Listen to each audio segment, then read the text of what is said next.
What if the $100 billion spent on generic artificial intelligence chips over the last decade was actually a colossal mistake of overgeneralization? Imagine a world where every single second your digital assistant spends thinking costs more than the electricity to light your entire home for an hour. This is the hidden tax of the old world of computing. Today, we are witnessing the moment the one-size-fits-all era of hardware finally collapses under its own weight. At the Google Cloud Next event in 2026, the landscape of power shifted in a way that should make every board member in Silicon Valley lose a little sleep. If you enjoy staying ahead of the curve in this accelerating digital reality, please subscribe to the channel. Your attention is the only currency that matters in the age of automation. Sundar Pichai walked onto the stage in Las Vegas and didn't just announce a new chip. He announced a divorce. For the first time in 10 years of tensor processing unit history, Google has split its soul into two distinct bodies, the TPU8 and the TPU8i. This is not a simple hardware refresh or a slightly faster engine in a familiar car. It is a fundamental admission that the way we train these digital gods is entirely different from how we talk to them. The industry has been trying to use a sledgehammer to perform brain surgery for years. Google just put down the hammer and picked up a scalpel and a precision drill. Before we dissect this new evolution, we must look at the monster that preceded it. In late 2025, Google released its 7th-generation hardware known as Ironwood. To the casual observer, Ironwood was already a god-tier machine. It boasted 192 gigabytes of high-bandwidth memory 3E per chip. It pushed 7.37 terabytes per second of memory bandwidth. It could deliver 42.5 FP8 exaflops of total compute across a single pod. Google claimed Ironwood was 10 times more powerful than the previous generation. This power was not just theoretical. Major laboratories like Anthropic immediately signaled their intent to use up to 1 million Ironwood units for their Claude models. It was the moment Google's hardware stopped being a hobby project for internal use and became the bedrock of the entire industry. But even as Ironwood was taking over the world, Google's engineers were already identifying a terminal flaw in the design of general AI hardware. They realized that the way an AI learns is fundamentally at odds with the way an AI acts as an agent in the real world. Think about it this way. Training a massive model is like building a skyscraper from scratch. It requires thousands of workers, massive cranes, and a constant heavy flow of raw materials that never stops. Inference, or the act of a model actually answering your question, is like a high-speed courier weaving through city traffic. The courier doesn't need a crane. They need a bicycle that can turn on a dime and react to every red light in milliseconds. If you try to use a crane to deliver a letter, you waste a fortune in fuel and time. This is why your current AI assistants sometimes feel like they are dragging a heavy anchor behind their thoughts. Google realized that training demands massive, sustained throughput for something called backpropagation and parameter updates. It is a brute force exercise in mathematics, but the new era of AI agents requires something entirely different.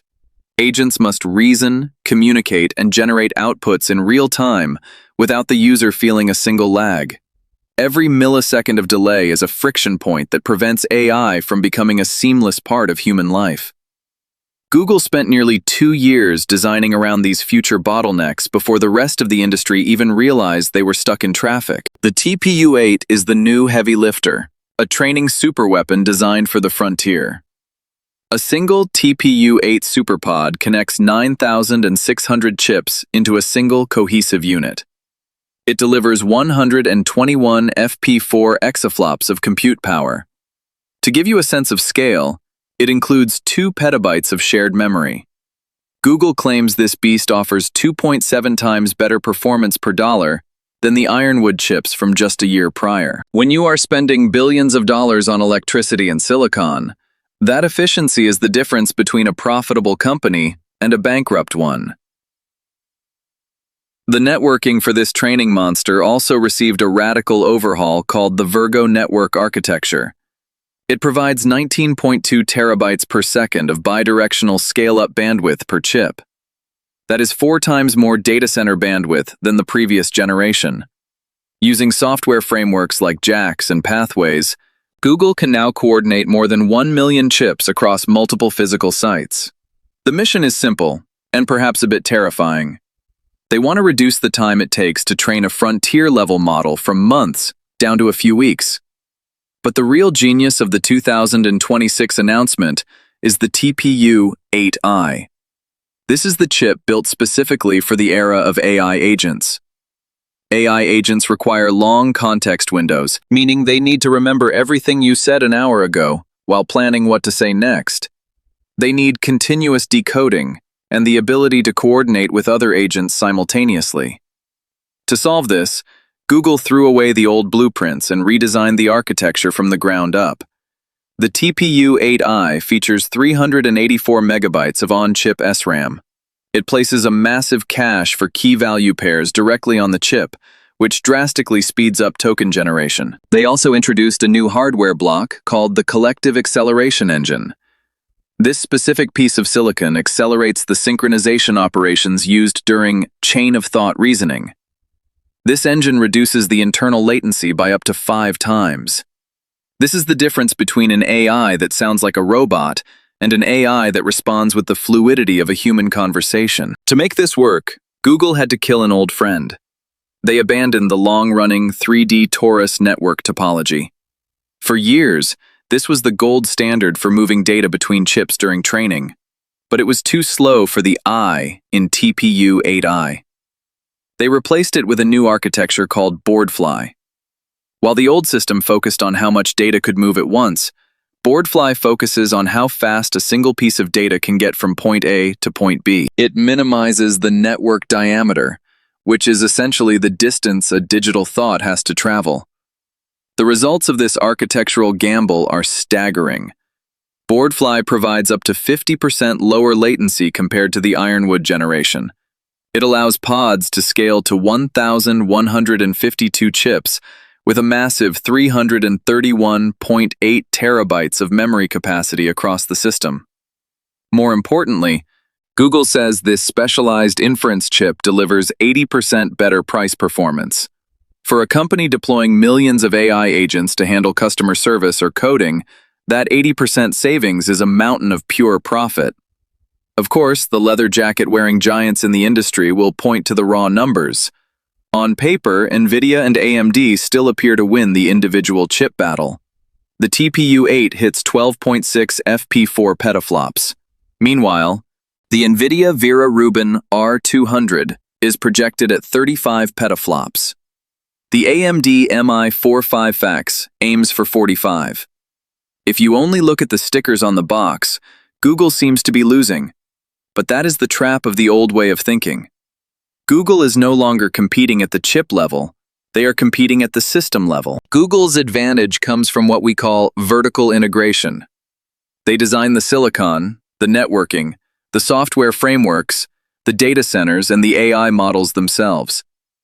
When Gemini or Claude runs on a TPU, the software and the hardware are speaking the exact same language. Now, these chips are also integrated with Google's ARM-based Axion central processors.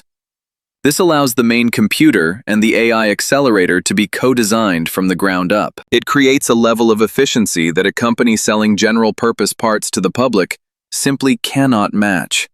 Why does this matter to you, the person watching this on a screen? It matters because we are reaching the end of the AI compute monoculture. For a long time, it felt like the entire future of humanity depended on the supply chain of a single company. Competition in hardware means better pricing and faster innovation for the apps you use every day. It means the intelligence you buy becomes a commodity rather than a luxury. Google spent a decade quietly building this infrastructure while the rest of the world was obsessed with general-purpose graphics cards. The 2026 announcement represents a philosophical shift. It is an acknowledgement that more power is no longer the only answer. We need smarter power. If Google's real-world benchmarks hold up, the TPU8 and 8i will be remembered as the moment the AI industry grew up. It stopped being about who could build the biggest bonfire of cash and started being about who could build the most efficient engine. So here is the lesson for all of us in our daily lives. In a world that is constantly screaming at you to do more, be more, and buy more, the most successful entities are often those that specialize. Google didn't try to build one chip that was okay at everything. They built two chips that were perfect for their specific tasks. Are you trying to be a general-purpose tool in a world that is rapidly demanding specialized expertise? Are you wasting your training energy on inference tasks? The next time you interact with an AI and it responds instantly, with a nuanced understanding of your past conversations, remember the silicon split of 2026. Remember that the speed of thought isn't just about raw power, it's about the path the thought takes. If this analysis helped you see the digital landscape more clearly, do not forget to subscribe to the channel. I want to leave you with a question to ponder.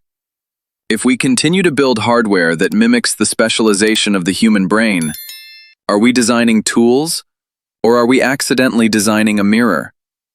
Tell me in the comments if you think specialized AI will make human workers more valuable or simply more obsolete.